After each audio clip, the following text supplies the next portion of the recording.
What began as a powerful display of unity at the WNBA's 2025 All-Star Weekend quickly exploded into a full-blown rivalry between two of the game's biggest names. Draped in "Pay Us What You Owe Us" shirts, the players' solidarity made headlines, until Kelsey Plum's surprising barb at Caitlin Clark set off a chain reaction. Cowherd's scathing on-air takedown went viral, and Clark's cool, six-word response stole the show. Join us as we unpack the protest that changed everything, the comment that stunned a locker room, the media eruption that followed, and what it all signals for the WNBA's rise. When both All-Star rosters walked onto the floor at Gainbridge Fieldhouse wearing identical black shirts emblazoned with "Pay Us What You Owe Us," the crowd erupted. This was more than a fashion statement, it was a meticulously coordinated demand, with the WNBA's current collective bargaining agreement set to expire on October 31, 2025. Players have been in fierce negotiations over critical issues, raising base salaries, ending budget airline travel in favor of full charters, enhancing health benefits, and establishing a meaningful pension plan. Rumors of a potential strike have simmered since spring. Far from spontaneous, the action was born in an early morning summit. League veterans gathered at 8 a.m. that day, led by icons like Sue Bird, Aya Wilson, and Nafisa Collier, to finalize their strategy and rally stars from every franchise. Within hours, "Pay Us What You Owe Us" banners appeared in arenas across Las Vegas, Atlanta, and Indianapolis. As tip-off neared, what should have been a routine exhibition turned into a historic labor statement. The WNBA's premier athletes, each earning millions in endorsements, demanding pay that matches the league's surging TV ratings and record expansion fees. That unified front shocked the sports world, until one stray comment fractured the moment.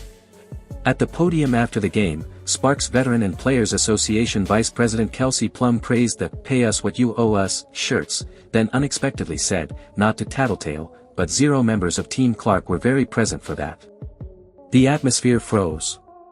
Plum's comment wasn't aimed at league officials but at Caitlin Clark's All-Star cohort, names like Sabrina Ionescu and Aya Wilson, hinting they'd all but skipped the morning meeting that set the protest in motion. With that offhand remark, unity splintered. Reporters exchanged stunned looks while Ionescu's barely concealed eye roll spoke volumes. What began as a unified stand now begged the question. Was Plum's jab an innocent misfire, or the tip of a deeper rift between WNBA veterans and its breakout superstar?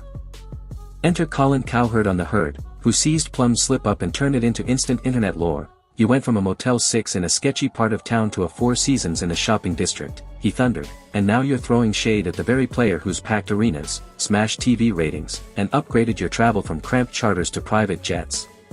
His Motel 6 Four Seasons line hit like a knockout blow. In Clark's rookie campaign, WNBA games drew an average of 1.2 million viewers, up 170% year-over-year, and demand for charter flights soared across all 8 teams. Within minutes, Cowherd's monologue was clipped, shared, and replayed until "Golden Goose" trended worldwide. By framing Clark as the league's economic powerhouse and Plum's jab as wildly out of touch, Cowherd's takedown didn't just go viral, it reshaped the conversation around who truly drives the WNBA's success. In an era when athletes feel compelled to unleash viral clapbacks, Caitlin Clark rewrote the playbook on strategic restraint. 2 days after Kelsey Plum's Instagram selfie, an Under Armour athlete inadvertently showcasing a Nike swoosh, Clark quietly delivered exactly 6 words in the comments: "Thank you for the Nike ad." No all-caps tirade. No emoji barrage. Just a masterful nod that transformed Plum's post into free marketing for Clark's global sponsor. Within minutes, Clark's reply became a social media sensation.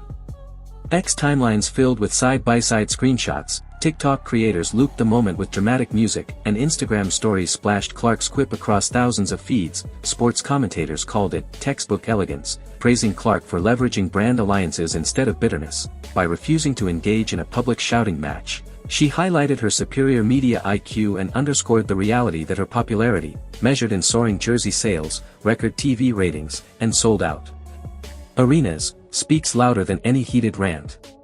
That 6-word response did more than land a punch, it reframed the entire narrative. Suddenly, the conversation shifted away from locker room tension and toward Clark's unparalleled influence in women's sports marketing. In an instant, she proved that true power often resides in silence, and that the smartest comebacks are delivered in the comments section, not on the court. Beneath the viral exchanges lies a deeper schism in the WNBA.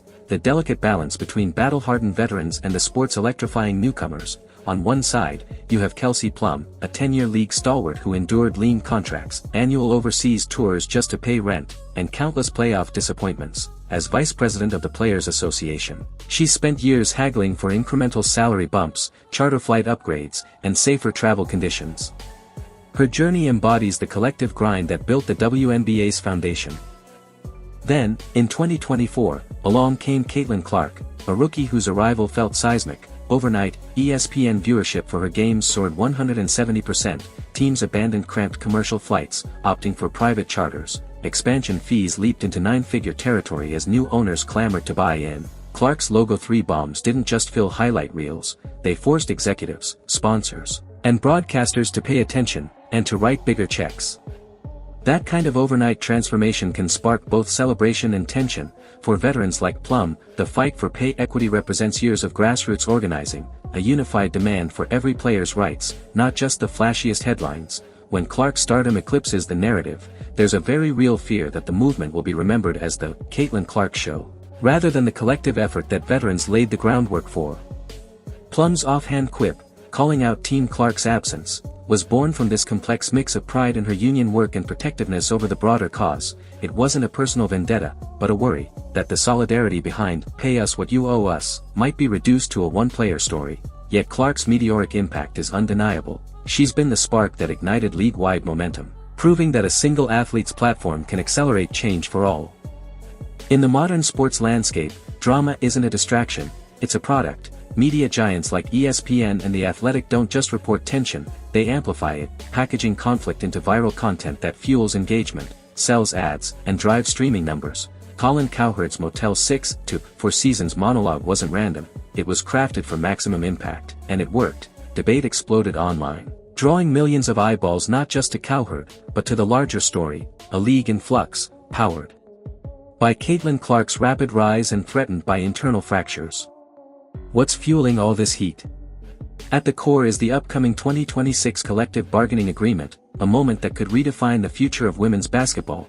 Players are demanding more, real base salary increases, league-wide charter flights, comprehensive health benefits, and retirement plans worthy of professional athletes. And of course, everybody and for the first time in league history, they have leverage, real leverage. Thanks to Clark, games are selling out, sponsors are pouring in, and media rights are finally commanding real value. The union's negotiating power has never been stronger.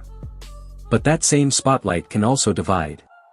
As Clark's marketability surges, some veterans feel their sacrifices are being overlooked. The WNBA was built on the backs of underpaid pioneers, players who juggled overseas contracts, off-season jobs, and grueling travel schedules long before anyone tuned in. When Clark becomes the face of reform, the risk is that years of groundwork get overshadowed by one explosive moment. That tension, veteran grit versus rookie glow, is what's quietly threatening to derail the league's most powerful unifying moment. Despite the headlines, both Plum and Clark will remain franchise cornerstones. Plum is leading the Sparks, averaging double-digit points and mentoring younger teammates. Clark's Fever games continue selling out, her merch stocks flying off shelves. The real test will come at the negotiation table. Will all players, rookies and vets, stand together for a stronger WNBA? And of course, everybody Or will clown rivalries like this distract from the collective goal of fair pay and support? The Plum-Clark saga reminds us that progress often comes with growing pains. A t-shirt protest that could unite the league instead spawned a rivalry that lit up social media and dominated headlines. Colin Cowherd's Motel 6 to 4 Seasons rant crystallized Clark's impact, while Clark's 6-word Instagram jab proved her savvy beyond the court. But beneath the drama lies a league at an inflection point. Can WNBA stars harness their collective power to secure better contracts and working conditions?